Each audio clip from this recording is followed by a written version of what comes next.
आज प्रधानमंत्री गंजाम गस्त ब्रह्मपुर लोकसभा संसदीय क्षेत्र में जनसाधारण उद्बोधन समस्त ओडिशावासी को उत्साहित कर सीधा सीधा टर्म रे बीजेडी सरकार को हटाई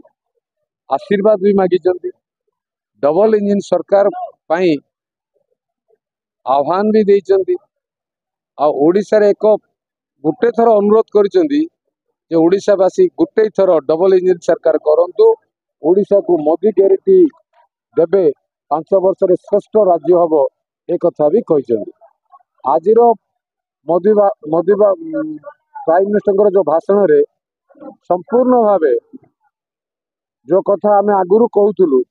लेखा छिड़िला शंख डुबिला पद्मफूल आज फुटिला लेखा छिड़िला ओडिशा किसी ना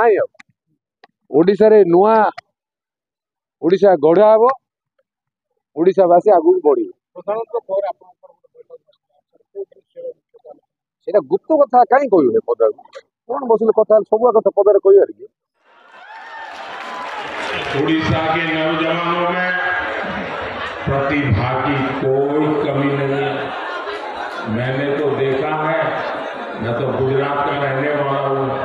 और मेरा सूरत वो तो आप 2 कदम चलोगे तो